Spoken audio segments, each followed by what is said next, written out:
Well, the first thing when I said this to Mark right after the game, it was a heck of a college hockey game to watch. It was a fabulous game to watch. Bizarre that they scored so late in the second period and then we came right back and score again.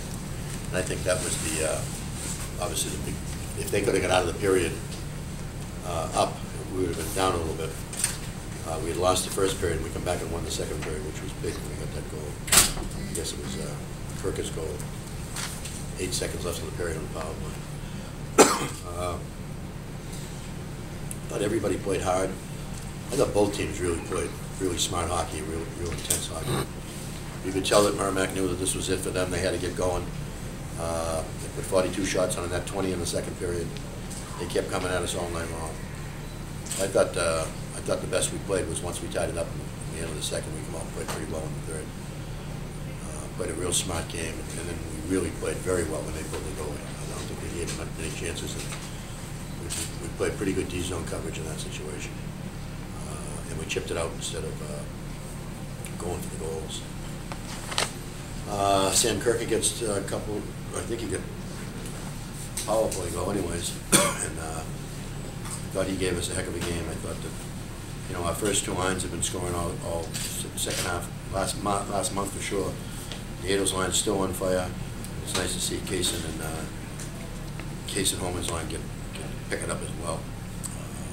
And it's nice to see Wade League and Kaysen play as well as they did in the power play tonight, because they moved the puck pretty well in the power play.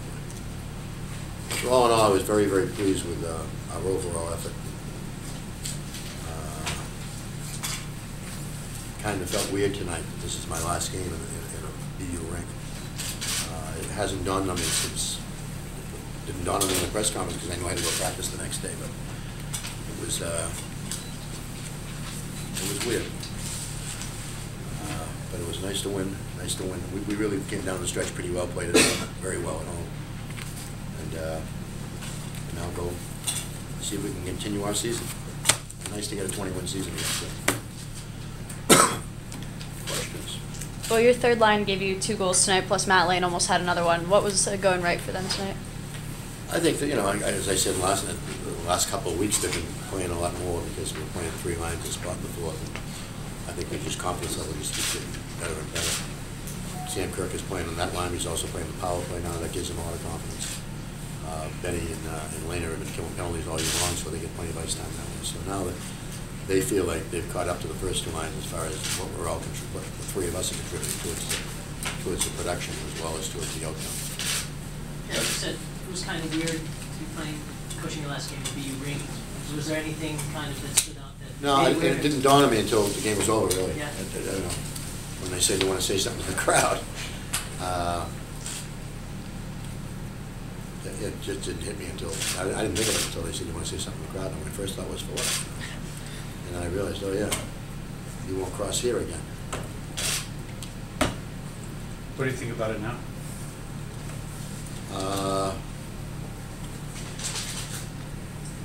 I think all good things must come to an end. I think that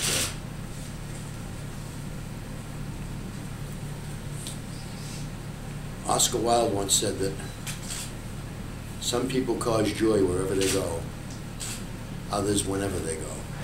So I might be, some of my guys might be cheering when I finish up here. You know? Well, obviously you had 5 defense plus running, but it seemed like the guys were getting a little tired there at the end, but you had Escobedo playing those last 2 minutes. Let's talk about his effort defensively all night. Yeah, I think that, you know, down the stretch, Scoopy got an awful lot of ice time, but now we're in the defensive mode and we're protecting a little bit of the lead. We did a good job in our forecheck, changed it up a little bit and played a little bit more passive forecheck, not to give it any jumps. I think we did a good job.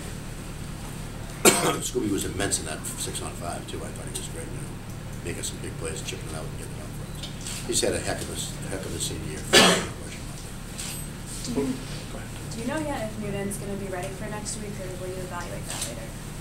Do you know if Noonan will be ready for next week? No, we won't find out till probably Thursday. See how he feels. But right now he's probable. Is that what they'd say in the NFL?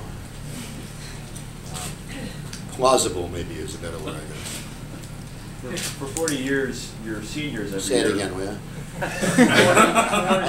I know. 4 decades, your seniors for all that time, every year, they reach a point when it's one and done for them. But you really haven't faced that since 1968, in a sense.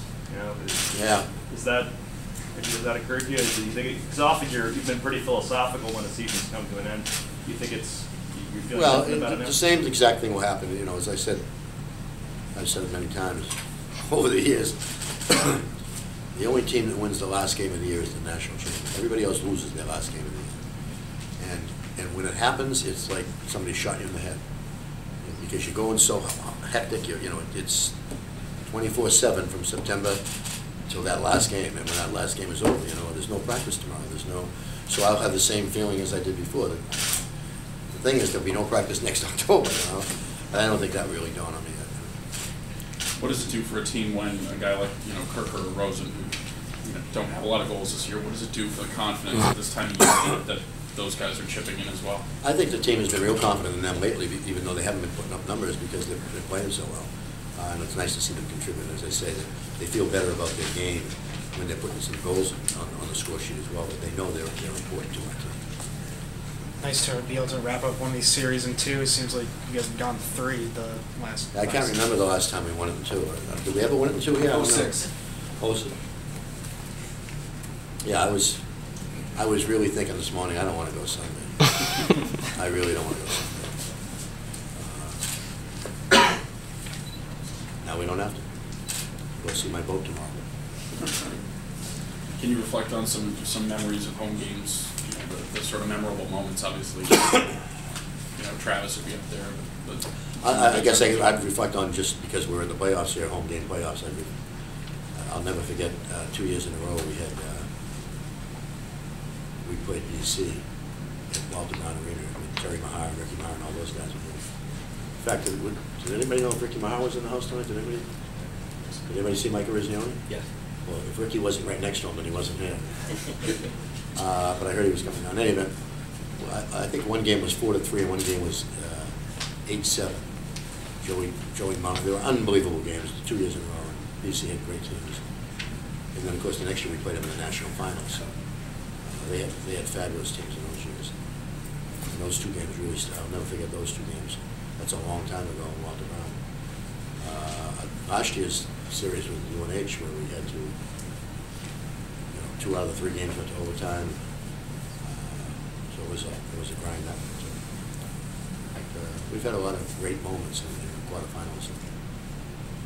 Hockey East, I still would like to figure out how in the future, how Joe can figure out how we get fans in these buildings because all our students are gone. It's almost like we got to talk to the presidents and change the spring break.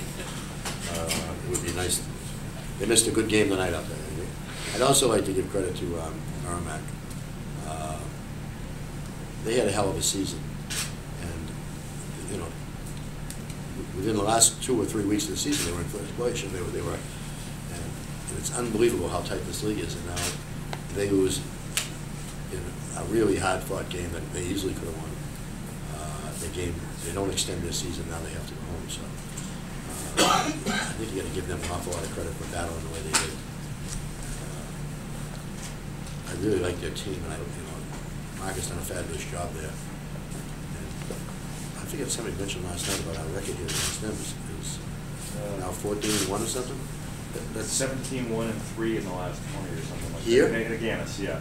One loss in 21 games. I'm going to tell you, every one of them seems like they were like tonight, though. It seems like they're all Tom Wars and tough games, and really tough games. So I take my hat off to that team, the way they performed all year, not just the way they performed. Jackson, since Monday, I assume you've heard from a lot of old players, former guys who coached against. Is anybody special that you heard from, or surprising, or names from the way that? Oh, I don't know. If I said this guy was special, the rest of them wouldn't think they were special. I think every one of them was nice to get a meeting or a call. A lot of people? Yeah. Even my brother Bob, which is unusual. To guarantee yourself at least one more go around BC. Yeah, I think that's nice that we get to play them. I don't know if Jerry will be back. Or, he's not. but BC has always brought out the best in us, and vice versa. I think so it should be a real great college hockey game. So I would like to. We can't end their season, but I would like to extend ours by getting to the finals. All right, thanks.